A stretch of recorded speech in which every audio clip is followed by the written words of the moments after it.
you can unmute yourself so you can greet folks, and then we'll get rolling after that. Hello, welcome, welcome. Welcome to Food for Thought. We have all kinds of things going on for the next hour and a half about growing and sourcing locally, and food is one of our favorite things to talk about. We've got some great folks to do it today. So welcome, welcome. Is everybody crowding in through that waiting room? They are. Very good. Shall we get rolling? We have got a really wonderful group of folks with us today to talk about growing and sourcing locally and where our food comes from. My name is Karen Simmons. I'm president and CEO of the Community Foundation. And we have everybody in here? We're good? Yes. So Stephanie Stevens will keep letting people in throughout the event, which is a lovely thing. And how about, we're screen sharing. Are people able to see the screen? Mm-hmm. Yeah? Yes, we can. Yep. Okay, I always like feedback because every once in a while what's on my screen isn't what's on your screen. So let me go over a little bit about what we're going to do today. Oh, first we want to thank our sponsors for the Community Foundation overall throughout the entire year. Our gold sponsors, silver, bronze sponsors. Thank you very much. Financial support keeps things rolling. And promotional support. We get the word out, and that's really important these days, obviously. So our Food for Thought series, we've been running every couple of weeks during March because it's our Sweet Charity Month. And what we're going to do is very quickly do a little overview of what's on our docket for today. And then we have a really good TED Talk that we're going to zoom through. And then we have three fabulous thought leaders who are going to really help us understand what's going on with the buying and sourcing locally. We have Emily Kovach from PA Eats. Emily, you want to do a little sound so we can come up first? And Sure. stuff? Yeah, thank you. There you are. And then we have Pete Flynn from Pete's Produce. Pete, wave your hat and say something. Hey, Yeah. everybody. How's it going? Pete. Excited to be here. And Pete brought mom and your wife with you. So you'll see some other Flynns on your screen. And then Terry Brett from Kimberton Whole Foods. Thanks, Terry, for joining us today. So we've got a lot of conversation to have. And as the thought leaders, towards the end, we will break into chat rooms. And the thought leaders will go to separate chat rooms so you can each talk a little bit more separately and in smaller groups. So during the video for the first 7 minutes or so, it will help if you turn off your video and your sound because we'll have enough bandwidth so we don't get a choppy video. But then make sure to unmute yourself and let's see your face because this is a discussion and it's hard to talk when we don't see your face. So those are our housekeeping rules. Some of the things we're going to talk about today, the benefits associated and the issues associated with locally sourced and produced food, things about our health, things about the environment, about the economy. And we're also going to cover things like sustainable food production, organic, fair trade, fair food, food justice. And yes, of course, we're going to get all those basics down and then wrap up with a really good discussion about how COVID-19 has impacted supply and demand, because things may be a little different than I had actually thought about. So I learned a lot already. So here's some of the concepts, and of course the handout's online, plus it's going to be emailed to you and again, and we want you to share it with the world. We're going to talk a lot about access to locally grown food and culturally appropriate food. Food justice has to do with living wages for everybody involved and community control. So we're going to learn a little bit more about that today and have some good discussions. Mohammed Madaris is going to do our TED Talk, and Jameson, I'm going to turn it over to you. Mohammed is a young entrepreneur. He's done quite a bit in the food area and interfaith unity. That was really how he started to look at equitable food systems for all. He's a public health practitioner and came up with an incredible way to really get some anti-Semitic and anti-Muslim bigotry on the table, literally, and then create an inclusive dinner table. So Jameson, I'm going to turn it over to you so that we can look at Mohammed Mohare's food for thought on food justice, why you should shop at your local farmer's market. Good. I'm going to share the video now.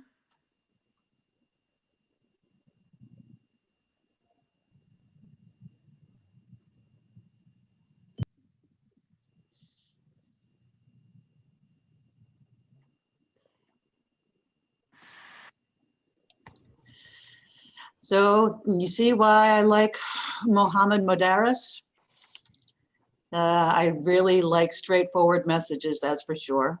And the fact that he's talking about voting with your food purchases, putting your power into action, and being a food investor really resonates with me quite a bit. So and I think with our presenters today. Let me just fact check a couple of the things and then we're going to turn it over to Emily.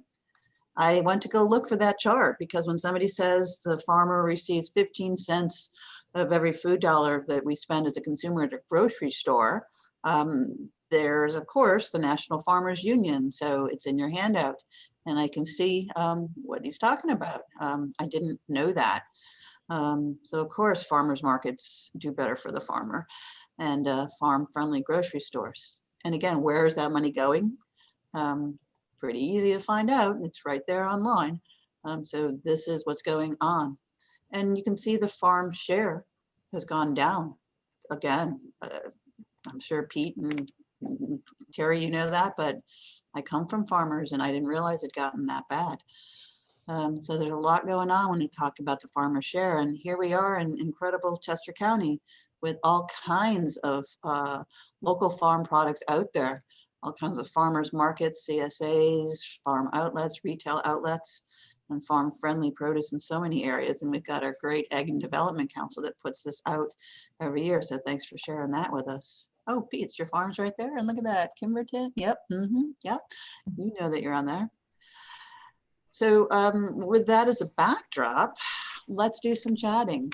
Emily, you want to start by telling us what goes on at PA Eats and how does PA Eats promote healthy enjoyment of local foods for all kinds of people? Yes, I would love to. Thank you so much for having me. My name's Emily Kovach. I am the editor of PA Eats. We are a supporter-funded nonprofit. We are a digital publication, so like a magazine online. And our mission is really twofold. We love food and we love Pennsylvania food culture, agriculture, the people making, creating, producing, and eating food. Those are our people. So on the one hand, we serve to promote all aspects of Pennsylvania food culture, from your traditional kind of PA Dutch and Amish staples, all the way up to the most kind of innovative and cutting edge food things that are happening in cities and small towns. We try to find people who have interesting stories, who are making, growing, or creating interesting products. I like to say, and I've learned this, I think, firsthand, researching and interviewing hundreds of people. If there's something you want to eat or drink, it almost definitely is being made somewhere in Pennsylvania. I'm talking from miso and vinegar to cider and wine to yogurt to cutting boards that you're cutting up your apples on. Like, it's all happening. Our state is large and diverse, and it is amazing the amount of people from tiny little startups to, you know, fifth generation operations that live here. So there are so many stories, so many surprising, interesting people who've either taken on their family tradition or left behind corporate America, or left behind, you know, another path to kind of join this community. The other side of what we do, and it's really related, I think, is that we try to provide resources for people who are facing food insecurity. So just as there's such an abundance and amazing food culture here, there's also, you know, hundreds of thousands of people that cannot access those things. Not even to mention a restaurant or fancy honey, but but even just your basic square meals, your basic nutrition that most of us take for granted every day. So we feel like, how can we really talk about all the incredible abundance without also acknowledging that there are so many of our neighbors in every community, not just in cities, that are really fighting hunger literally every day. So what we do is that we work with Feeding PA, which is part of Feeding America. It's one of the most, I think, well recognized network of food banks and food pantries. Feeding PA has been an amazing partner for us. And what we've done with them is work on a series of educational videos and recipes that they basically give us information about what food is showing up in food pantries all over the state. So of course it's seasonal to some degree, but there's always going to just be staples. And their food pantry coordinators kind of tell them what questions people are asking. So the very first project we ever worked on with them was about dried beans, because I guess that's like very common in food pantry boxes. And even people very comfortable in the kitchen, myself included, don't always really know what to do with dried beans, how to make them. Maybe you tried once and failed and were like, oh, forget it. I'll just stick with canned beans. It's so much easier. But you don't really have that luxury if you're just receiving a box of food or a bag of food from a pantry. So people are asking, what do I do with these? How do I cook these? And there wasn't a great kind of chain of resources to help with even simple questions like that. So with that information, we created, with the help of a nutritionist and a recipe developer, a very simple video guide, which they also, Feeding PA, turned into a recipe card, how to cook dried beans. There's this sort of gap of, there's the food, there's the people receiving the food, but there's not always the connection of what to do with it, how to make the most of it, and especially kind of non-convenience foods that many of us just skip out of, not wanting to deal with it, like dried beans. We really wanted to be able to provide something easy, attractive, accessible that says, here's what to do. And it's actually, as I've learned, not that hard to cook dried beans. So we've done that with so many different ingredients. Our series is called Nourish PA, and that's our collaboration with Feeding PA, taking commonly found ingredients in Pennsylvania food pantries and providing very clear, very accessible recipes and videos that don't require too many other ingredients, that don't require a lot of equipment, a lot of which can use the microwave, a lot of which are geared towards kids.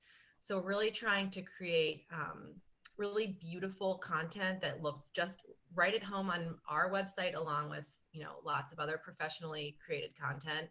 And that really gives people a kind of exciting, the dignified, delicious way to turn the food that, they're just receiving from food pantries, they're not getting to shop or make a list necessarily, and make really awesome, delicious, super nutritious meals. We work with certified nutritionists on almost all of the recipes, and we really have a dialogue with Feeding PA so that we're providing information that's actually helpful to their clients. So I think that's a really important part of what we do.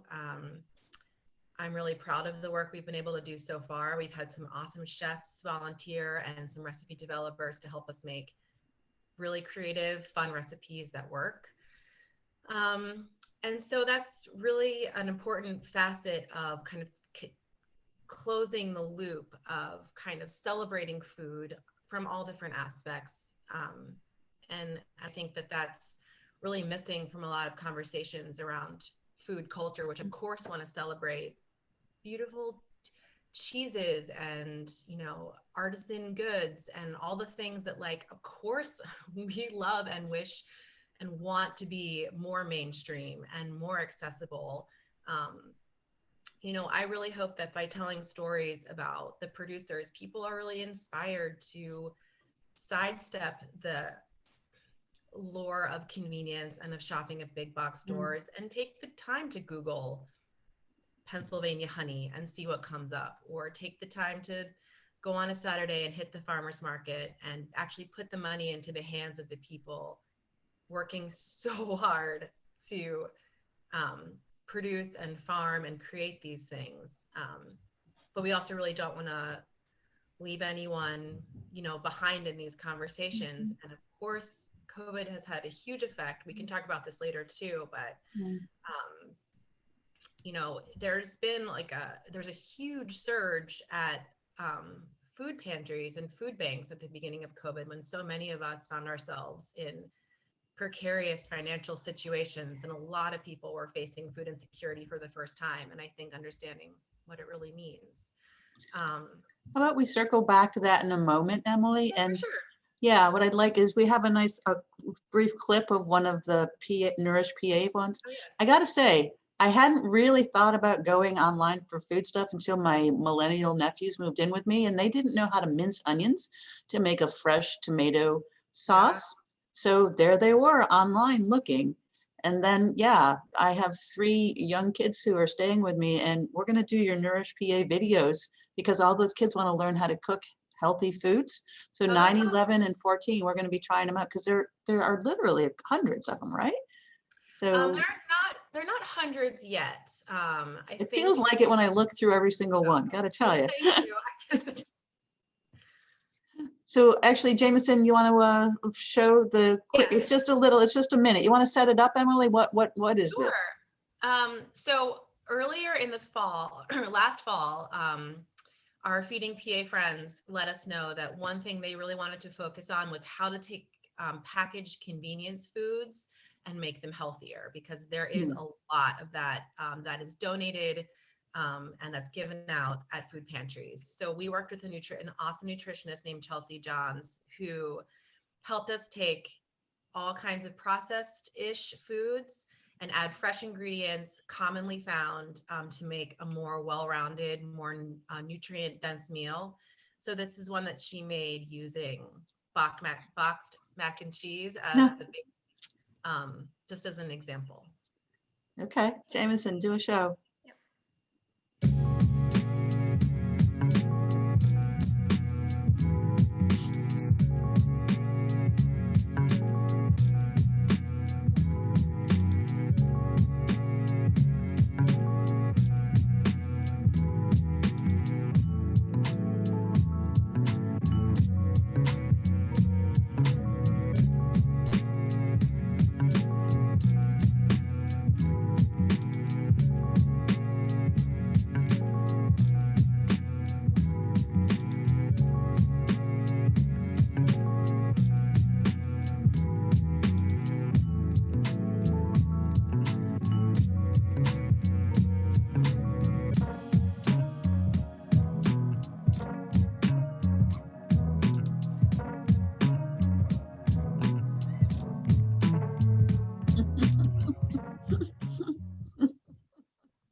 Go.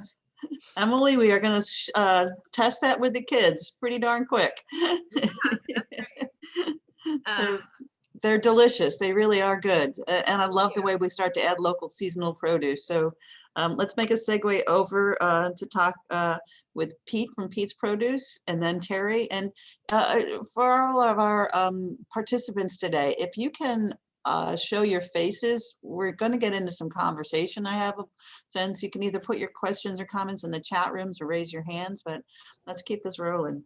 So on our next slide, I mean, part of the thing that the Development Council puts out for agriculture is just a beautiful listing of just food activities throughout the year. And, you know, as somebody not from Chester County, this doesn't happen in the rest of the country. So we really do have so much going on seasonally with different local growing activities of all kinds. So we're just something to really celebrate. When I think about it, I do end up at Pete's Produce seasonally so that I can make sure to get my own, you know, pumpkins, and got to get those summer melons, and, you know, the cider's coming in, and my goodness. So, and cherries and all. So Pete, you are right in my backyard. So sorry, Terry, I'm in Kennett Square and you're in Kimberton. So Pete's closer. But Pete, you have been doing this for a long time. A million years of corn. It's pretty good. Can you have a chat with us about how has Pete's Produce grown so successful over the years? What have you learned? And then we'll kind of wind up a bit with thoughts about food insecurity. So tell us your story. Okay. Well, there's a list there of kind of my history. Um, I consider myself a recovering dairy farmer because that's what I started the BS degree in dairy science from Michigan State, and always wanted to be a dairy farmer. But I moved into Westtown and rented where Baird Rustin High School is, rented that farm and started milking cows there. And just one year I grew a little bit of sweet corn, and it was so cool to see how people loved, to have, everybody talks about how consumers aren't connected with their farmers. Well, I wasn't connected with anybody else being a dairy farmer down there by myself. And it was so fun to hear people rave about the corn, and just get that feedback made me want to grow more and do more connection with the consumer. And so I started growing a lot of corn and tomatoes, and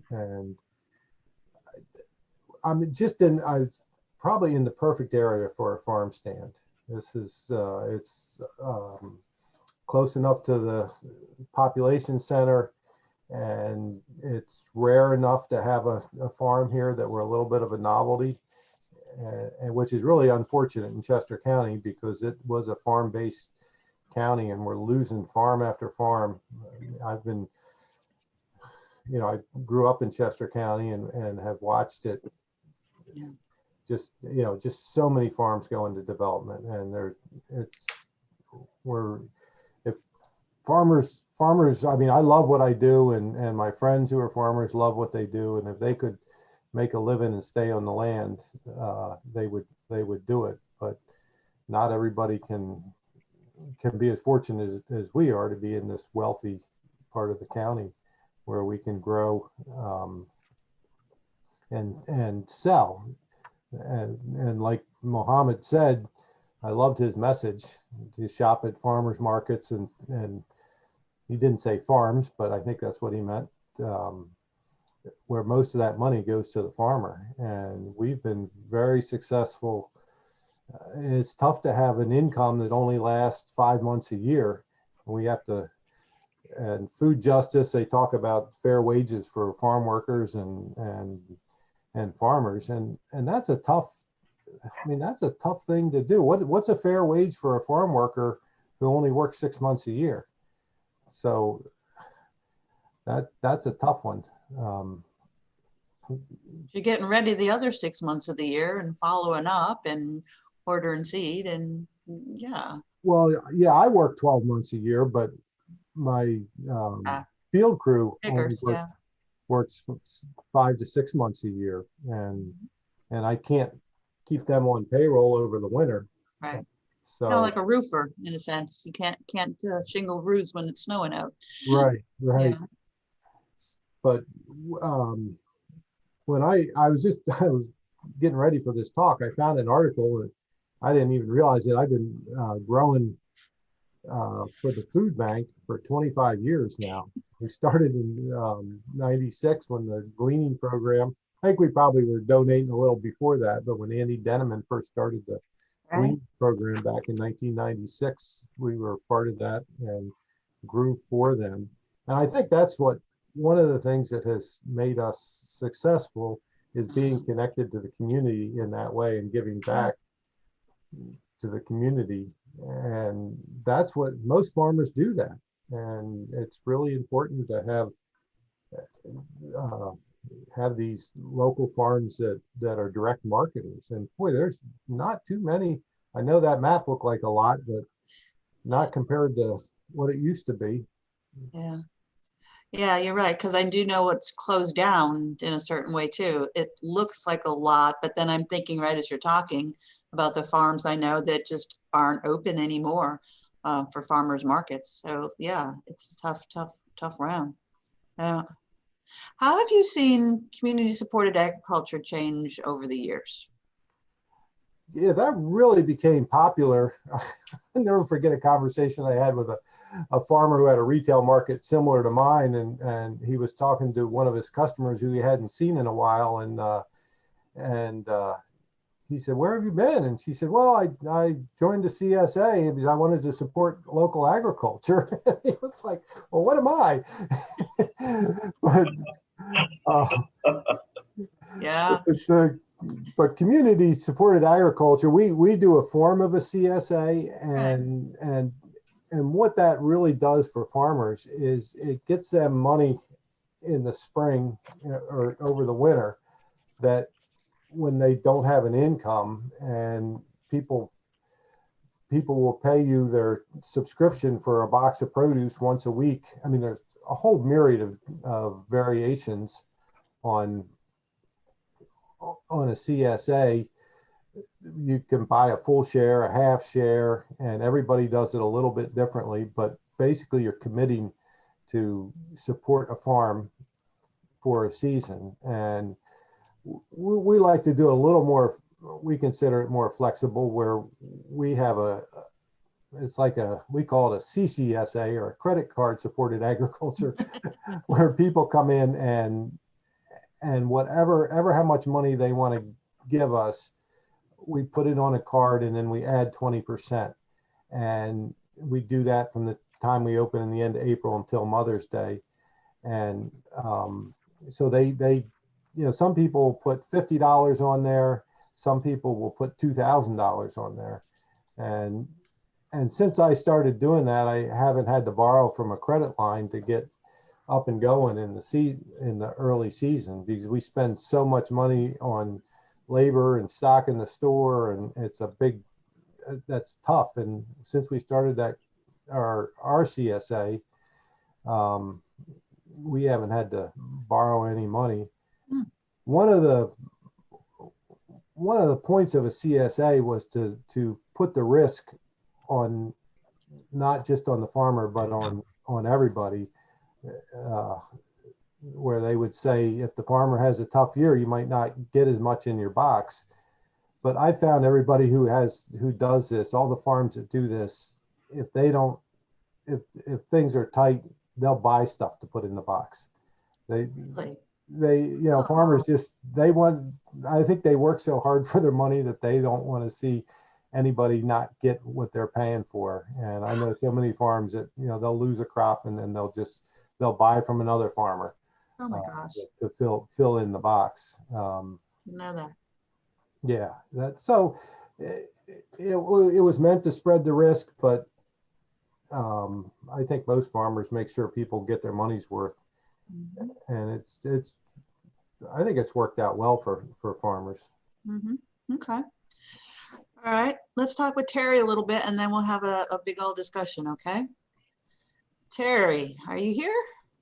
Yep, I'm here. There you go. So Kimberton Whole Foods, you and Pat also started on the dairy side as well, as Pete did, and you took it a different direction.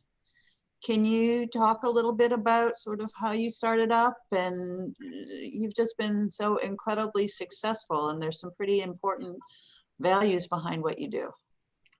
Well, Pat and I started out on a dairy farm. It was formerly called Kimberton Farms, which was in the trust of the Kimberton Water School since 1972. Mm-hmm. And the farm converted to biodynamic agriculture, I think, around 1980. Still, all the farmers were employees of the Kimberton Water School. By 1982, 83, the financial drain from the farm on the school budget was considerable enough that Glenn Mead gave money. Glenn Mead had always been a supporter of Kimberton Farm School and Kimberton Water School, to build a small processing store and processing plant and store. It was small, 1,400 square feet in front of the barn, in order to create an outlet for the farm products, and also to create some value-added products, which would have been bottled milk in glass, and the farmers prior to Pat and I being hired by the school had decided that yogurt would be the value-added product that could be sold off the farm. And so we started the little farm store, Pat did, in the fall of 1986. By the fall of 1987, there was efforts in the community to separate the farm economy, which was still draining the school, from the school by way of a lease to a biodynamic farmer, and that's what happened in January of 1988. We then formed a workers' cooperative, which lasted until 1994, and in that time period, I was in charge of making yogurt and then helping Pat somewhat in the store, but with the birth of our 5th child, we had 5 under the age of 8. By 1988, I took on the primary duties of running the farm and doing the yogurt sales. In the next 6 years, the store expanded. We stopped bottling milk. People didn't want pasteurized milk, and we had to pasteurize it. Our neighboring farm at Kimberton Hills, Campbell Village, had raw milk. But the store expanded. We cut back on the processing facility, put the yogurt back in the corner. But the yogurt was a huge hit, and probably before 1990, we were selling all of the milk on the farm through the natural foods distributors from Maine to Florida and all through the Midwest. And today, Seven Stars Farm, under different ownership, but still leasing from the Kimberton Waldorf School, is the largest natural foods yogurt producer in the Mid-Atlantic, and buy-in from several other farms, organic dairy farms. So that's been a tremendous success. We moved off the farm in 1994 to give more room for the processing, because by that time the economy of the farm was self-sustaining, didn't need sales from the store anymore. And one other co-worker of mine and Pat's, and we opened the first Kimberton Whole Food store in the village of Kimberton. And since then, we've just grown. We had the 2nd store in Downingtown in 2004, a 3rd in Douglasville in 2007, a 4th in Ottsville in Upper Bucks County in 2008.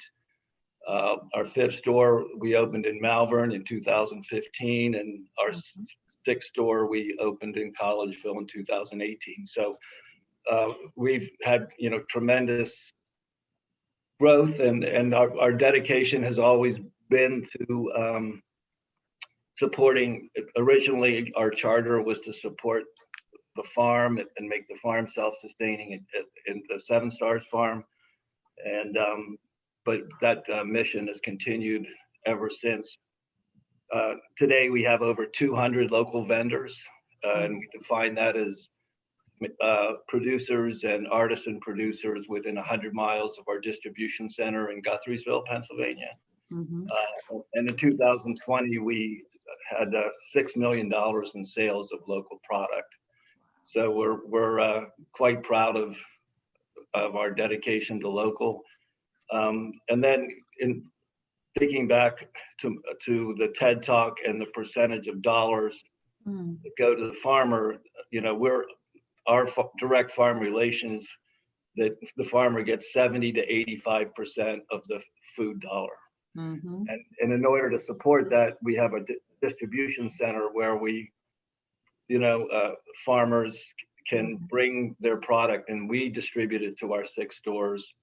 And we do that without, quote unquote, marking up the price at all, which in regular distribution, you couldn't do that because you have to cover your costs. But we cover our costs by selling all the other stuff that we bring in as far as groceries and whatnot. So that helps the farmer get more money and also come to market at a lower price than if going through a traditional distribution channel. So that's pretty much our our gig, but we sell probably 20,000 products. So, so we have advantages certainly that and compared to Pete, because we are a 12-month operation with because when we don't have local, we can buy it in from someplace else. Sure, sure. And when I look at, I mean, what you just started to talk about was fair food and fair trade, most definitely. And it's just, you talked about the fast growth, but it's really prudent, sustainable growth of Kimberton Whole Foods overall in the way your business model expanded prudently over time. And it just makes sense that that is the sustainable model that you really have pulled out. And the core values that Kimberton really have infused, it's part of who you are, and you've had them infuse your business model as well. So beautiful stuff, and we're in the right place too. Chester County is the right place for this to happen. You want to talk a little bit, you and Pete, maybe about sustainable agriculture, because you've seen a lot of changes, I would think, over the years with that, both of you. Pete, why don't you lead it off? Okay, yeah, sure. We've been, I was always taught that your fields were, like a bank, and you would put whatever inputs you would put in, you would get interest would be the crops you would take off. And sustainable agriculture is kind of defined where our inputs and outputs kind of match, and you're not putting in a lot of harsh chemicals and stuff to grow things. And agriculture has changed so much in the last few years. What we know about the soils and production, and we put mushroom compost and in combination with cover crops, combinations of cover crops where we grow vetch and rye and tillage radishes. And we've got to the point where we don't have to add any chemical fertilizers other than nitrogen to the majority of our farm. And so we're putting organic products back into the farm, organic waste products into the farm, harvesting our crops, and then and with cover crops and mushroom soil, Mm-hmm. we're able to promote some really healthy soils and use less pesticides. Another new wave in agriculture are the high tunnels, which we grow all our tomatoes, just about all our tomatoes, in a 1 acre high tunnel now. Right. And we can grow tomatoes organically in there. With keeping, everybody, I mean, that's the most common question I get. It said, aren't you organic? Or, and it's like, we grow in Chester County, East Coast. It's wet and it rains all the time, and there's weeds and insects, and it's not like growing in the desert where they pump the water in and nothing else can survive except what they water. So here, our methods are, I mean, corn loves a lot of water and it grows pretty much disease free, but tomatoes, boy, they're tough to grow in the field without fungicides and stuff. And we found in the high tunnel, we can keep and the high tunnel is defined as basically it's a greenhouse without heat where you grow in the ground. Mm-hmm. But it keeps the water off of the tomatoes, and we irrigate them, and we get double I consider it's almost 4 times the production in the high tunnels you do in the field, because you get about twice as many tomatoes, but also they're 90% number 1 tomatoes, where in the field they might only be 50%. And it's just, and people are putting up high tunnels all over the place. It's one of the fastest growing sectors of agriculture is these high tunnels. So we're finding all kinds of ways to be sustainable and put back into the soil as much as we take out and improve our soils. Our soils are so much healthier than they used to be, even when we had cows here, due to the cover cropping and all that stuff. It's good to see changes over time that are coming back around to how it needs to be to keep going. Yeah. How about we talk a little bit about the impact of COVID? This was actually pretty surprising to me because I kind of came in with one opinion. So how has COVID-19 first actually impacted producers, retailers, and consumers, and then at-risk consumers?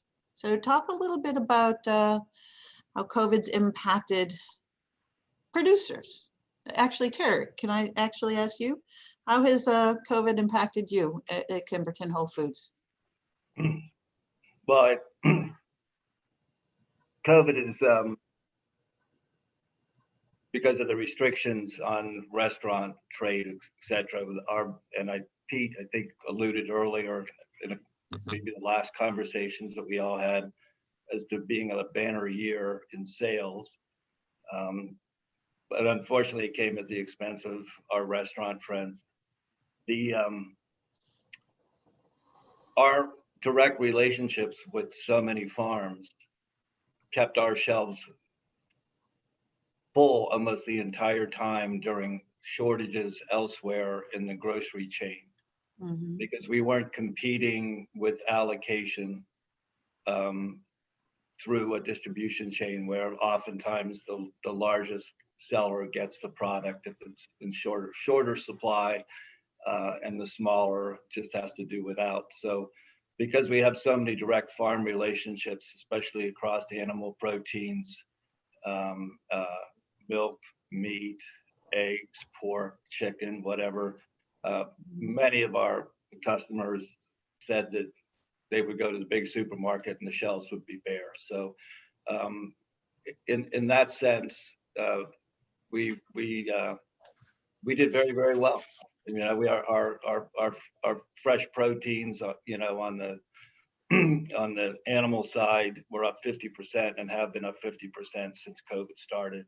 So for our farm relations and farm friends, suppliers, it's been good for them as well. They're smaller producers. They're not working in huge meat plants where, because of COVID and distancing or whatever, meat production or processing was severely cut back, at least in the early days of COVID. In our, I think, more local and small scale, sustainable community connections, it kind of proved really that it's actually a better way, you know, or it, maybe I should stay away from better. It was effective. But I would like to just mention and piggyback a little on what Pete said about taking care of the soil. That is really, in sustainability, in my mind, is the key piece. And obviously Pete is doing that, and it's a huge gift to future generations, because so much of agriculture uses the ground just as a medium to apply chemicals. But what happens when the chemicals run out and you have no soil structure and all the soil breaks down and ends up in the Chesapeake Bay or you know, in New Orleans, you know, where it's the Mississippi is being filled up, and the ground and the number of the feet of topsoil that we used to have in the Midwest is down to inches. That's not sustainable. So what Pete's doing is sustainable. And the last comment is that because of the soil and feeding the soil and creating good soil, which is a huge project that the Pennsylvania Association of Sustainable Agriculture has been working on now for about 5 years in their Save the Soil campaign. It's about regenerative agriculture. So it's kind of expanded beyond the definition of organic. And so whether it's organic or if there's limited applications of any other chemicals, in order, as Pete said, it's difficult to grow a lot of products in Pennsylvania because it is so humid. But if you feed the soil and you reduce the chemical inputs you've got a more sustainable system. Mm-hmm. Mm-hmm. Yeah, that's a good point. Thank you for that. Emily, you also through PA Eats have been doing quite a bit and seeing quite a bit about the COVID impact. Can you talk about what you're seeing? Sure. I mean, it's been about a year, and I think there's been a lot of kind of phases within the COVID-19 kind of crises. I think in the beginning, it seemed like there were sort of dual crises outside of all of the health issues, of course. And those were really a huge influx of people facing unemployment and financial insecurity, and therefore food insecurity. So I had gotten information from some various food banks and food pantries that between, March and May, they were seeing the numbers of people that they had seen in all of 2019. So just this huge surge of people who needed food and needed it right away. And there was definitely a lot of mobilization around that in terms of donations, corporate assistance. I know like the PA, like Dairy Alliance did a lot of milk giveaways. Like there was definitely a lot of action around that, but it was still a huge strain on the system. And I think that was just a wake up call for both the sort of the food bank side of things and the individual side of things. I think a lot of people finally, understood in a much more, unfortunately, personal way what food insecurity really means and how important it is to address it. That's been, many of our neighbors have been facing that for years. So we tried to publish a lot of resources in terms of just sharing information, trying to get information out there about how people could get food. And like we published a feature that got a lot of traction that was what to expect if it's your first time at a food pantry, just like a little kind of destigmatizing and demystifying the process just to make it as straightforward as possible. And I really hope that was valuable because I know it can be overwhelming. I mean, there's a lot to feel overwhelmed about, especially in the beginning. And then on the other side of things, there's all these small producers. Of course, grocery stores, we all know did pretty well, but a lot of the smaller producers facing new challenges. A lot of artisans and farmers and small companies having to quickly pivot to direct to consumer sales, which is a huge lift and usually something you would take months and months to strategize and roll out, but they're doing it like over the weekend. So we also put together a lot of guides as to how consumers could buy things straight online, straight to for delivery to their home or curbside pickup, which is a new concept for a lot of us too. So how to buy Pennsylvania produce, dairy, meat, cheese, coffee. We did kind of easy to read, easy to access guides that just broke down everything we could find about how to get locally made products to your home to both help yourself and get the food you need and support your local companies versus going to Walmart or whatever. So that was kind of our multi-pronged approach to trying to deal with both individuals facing new crises and small companies trying to figure out, how to get their products into people's hands who wanted them. And I, I hope they were helpful resources, and especially with the food insecurity, that's not going away. There's been a kind of lasting effect. I was just reading that 1 out of 8 Pennsylvanians faces food insecurity and 1 out of 7 kids in PA. So that's a staggering number. If you even just think about the number of people who live on your street or in your, your small community, it's a lot. So I think that our goal is to continue to try to promote and keep those resources flowing because even as life slowly resumes some semblance of normalcy, a lot of people are now, really facing on a more semi-permanent level repeat food insecurity. And I don't want to say permanent, but definitely for the time being. So we really want to keep supporting the work that our local food pantries and food banks are doing, and just make sure anyone who's Googling information about how to get food, there's good stuff, good, easy and clear information about where to find it, how to get it, how it's all working. Okay, good. Yeah. And Terry and Peter, can you talk a little bit about how you work with the Chester County Food Bank? Why don't Sure. you take it away, Pete? So I've been always set aside some land for the food bank for the past 25 years. And the program has changed, and the way we do things has changed somewhat. I used to, get the ground ready and plant, and then they would get volunteers to come and harvest. We would try to tend the crops, and that was tough because I had a lot of stuff to tend to and couldn't do a really good job with everything. So the food bank hired a farmer, Bill Schick. And so now Bill and I work closely together, and we over the winter we plan what we're going to plant and where we're going to plant it, and then I'll work the ground and we'll put the plastic mulch down, and then Bill will come and plant. And then some of the crops that we don't grow a huge amount of, will grow together, like our onions. We only do like maybe 3,000-foot rows, and then the food bank will do 3 or 4. So we'll put them all in one field, so they all get the same culture as far as watering them and weeding them. And they get volunteers from all different venues to come out and tend to the crops and harvest them.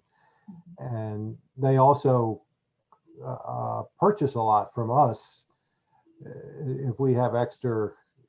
When trying to grow stuff just enough for a retail store, it's pretty difficult because you either have too little or too much. It's rare you ever have the right amount. And whenever we have too much, we'll either donate it or sell it to the food bank. And so it's been a great partnership over the years.